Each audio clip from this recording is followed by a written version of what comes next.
Assalamualaikum. Saya kebetulan oleh ibu dan adik saya disuruh cukur jenggot.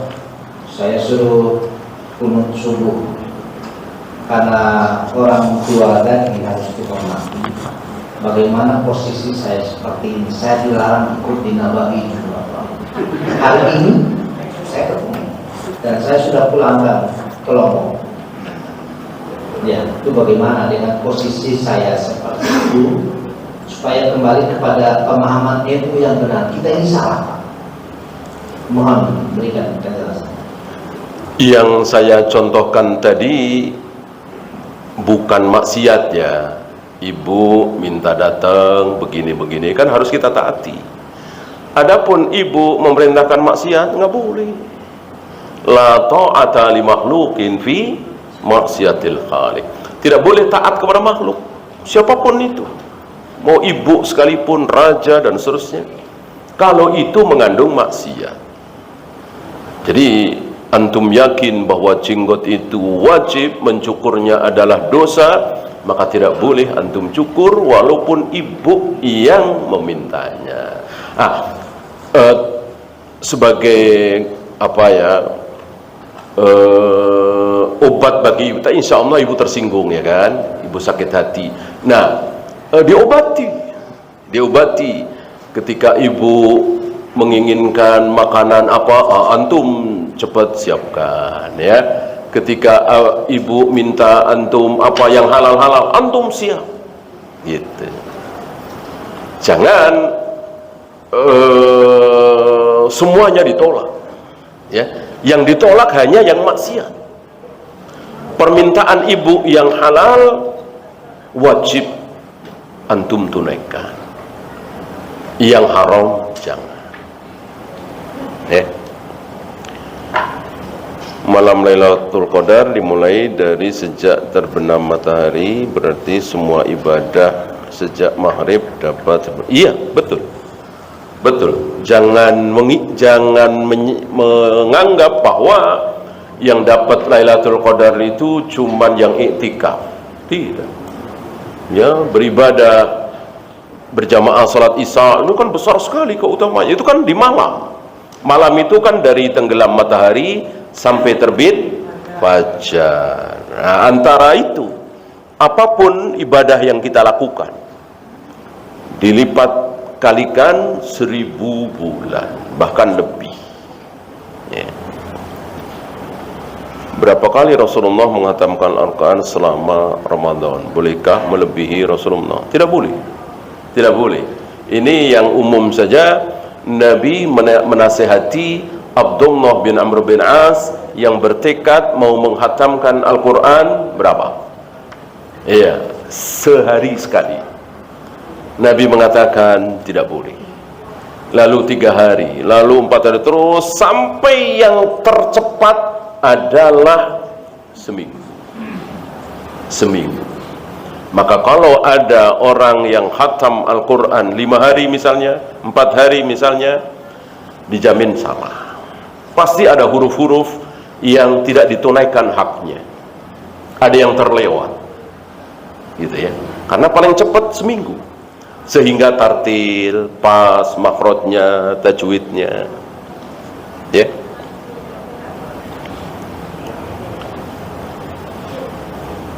Sahihkah dalil yang mengatakan bahwa jumlah sholat tahajud atau taraweh tidak ada batasnya? Kalau sahih berarti batal ucapan Aisyah tadi.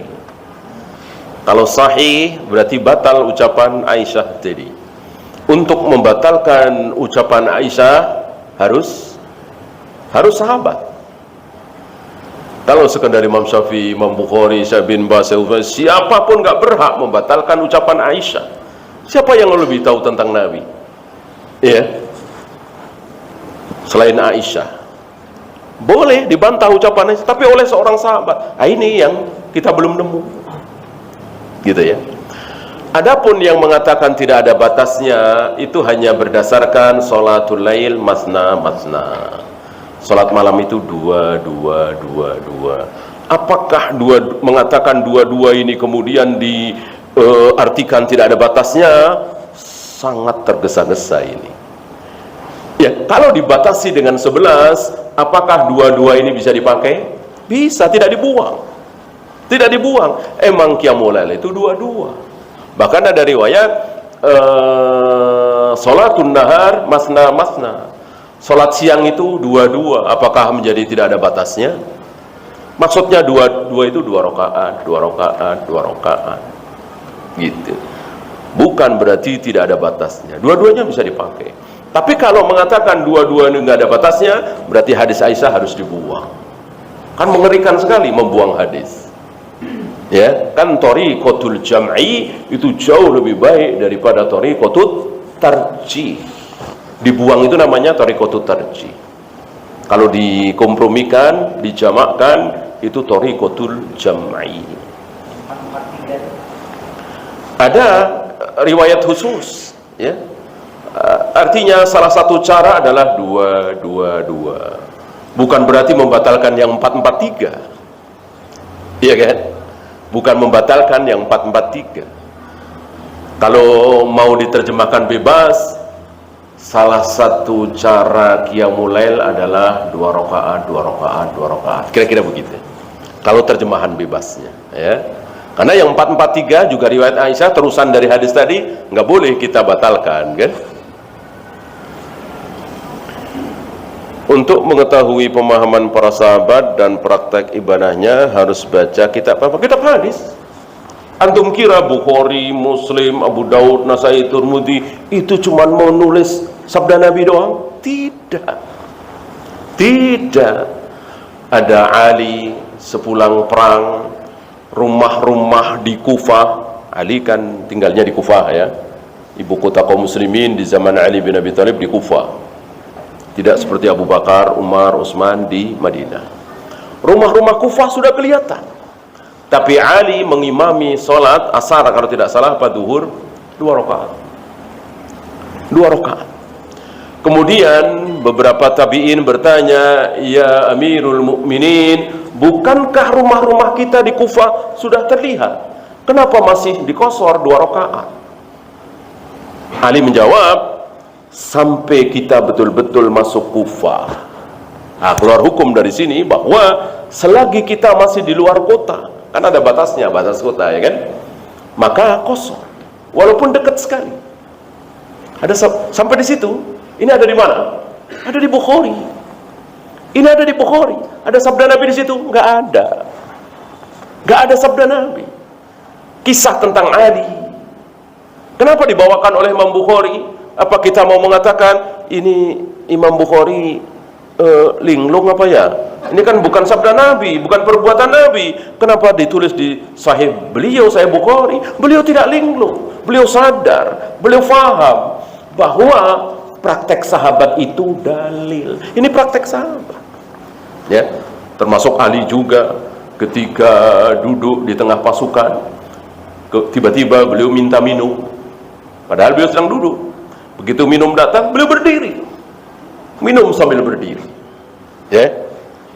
Setelah itu beliau mengatakan, sengaja aku minum sambil berdiri untuk menunjukkan kepada kalian bahwa ini boleh, karena sudah ada syubhat dari itu seolah-olah haram. Memang ada hadis-hadis yang mengharamkan, tapi mansuh.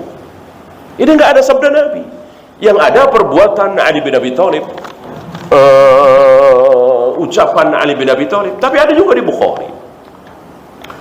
Dan banyak sekali yang seperti itu, ya. Ucapan Ibnu Mas'ud, ucapan Ibnu Abbas, ucapan Aisyah, itu ada di kitab-kitab hadis. Ya. Tanda-tanda Lailatul Qadar mana? Tanda-tanda malam Qadar. Ada tanda tapi sudah lewat, ya. Dikatakan tenang, kemudian paginya matahari terbit dengan putih, tidak menyilaukan, kan begitu. Tapi kan udah lewat, udah paginya, ya kan. Maka kalau kita ingin mendapatkan Lailatul Qadar, cukup dengan ibadah, ya, sholat, baca Al-Quran, zikir, wirid. Tidak usah ngelihat tanda, ya. lagi asik iktikaf keluar durung lihat. Ini mendung nih kayaknya enggak nih. Begitu lagi di mana, tenang kayaknya ini, langsung buru-buru baca Al-Quran. Nggak ada begitu, nggak ada sahabat kayak gitu, nggak ada. Ya, jadi nggak usah ngelihat tanda-tanda, walaupun disabdakan oleh Nabi SAW, itu pun kan paginya. Nabi bersabda seperti itu untuk menunjukkan bahwa ini kuasa Allah. Allah membedakan antara malam Lailatul Qadar dengan malam-malam lain. Gitu ya. Benarkah Imam Syafi'i khatam Al-Quran sehari 2 kali? Tidak benar. Tidak benar. Seandainya benar, ya kita nggak boleh mengatakan, nggak boleh takut mengatakan ini keliru. Seandainya benar, insya Allah tidak benar. Ya, karena kan banyak sekali riwayat tentang Imam Syafi'i itu dikarang-karang. Imam Syafi'i begini, Imam Syafi'i begini, Imam Syafi'i begini, padahal tidak ada.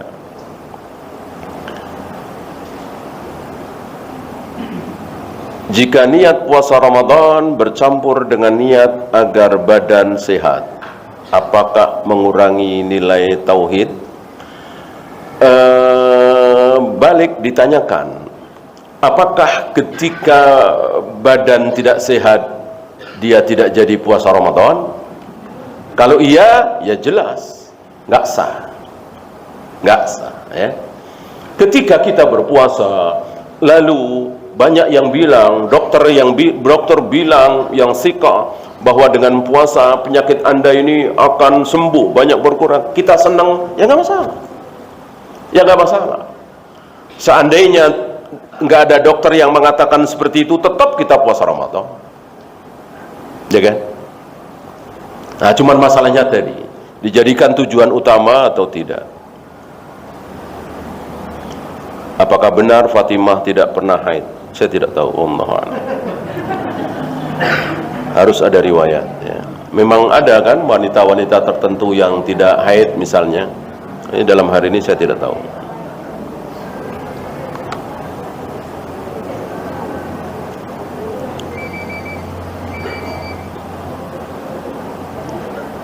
Apakah malam Lailatul Qadar itu hanya bisa didapatkan dengan iktikaf di masjid atau bisa dengan amalan-amalan lain? Saya kira tadi sudah dibahas ya. Yang penting ibadah. Ibadah kan tidak harus di masjid. Bisa di rumah, bisa dimanapun, bahkan bisa di rumah sakit.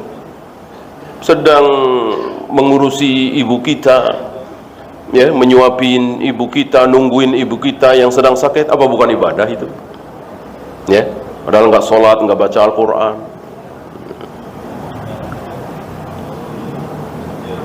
Bolehkah kita membayarkan fidyah orang tua kepada saudara sendiri yang kurang mampu? Boleh, boleh. Cuman untuk saudara ini jangan kita samakan dengan yang bukan saudara ya. Menyamakan yang tidak sama kan apa? Zalim kan? Saudara, antum punya adik misalnya, keponakan misalnya, sepupu misalnya, miskin, antum banyak uang, jangan disamakan. Jangan disamakan. Kalau fakir miskin, antum kasih zakat antum yang 2,5% nggak masalah. Kalau saudara sampai dia tahu, mungkin masalah. Harta zakat itu apa sih? Yang 2,5% dari harta itu apa sih? Kotoran, ya kan? Kotoran. Maka Rasul dan keluarganya tidak boleh, tidak mau terima itu kotoran. Jadi kalau antum punya uang 100 juta, yang 2,5 juta itu kotor, jangan dimakan semua, jangan diambil semua, membuat fakir miskin. Nah saudara, saya tidak berani mengharamkan ya, kurang pantas lah mendapatkan seperti itu, apalagi kalau dia tahu.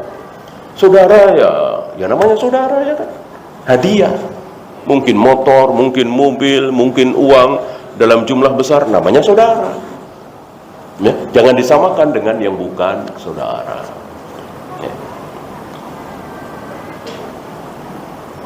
Apakah ada dalil sholat sunat ba'da sholat Jumat? Ada. Yang nggak ada, qobliyah Jumat nggak ada.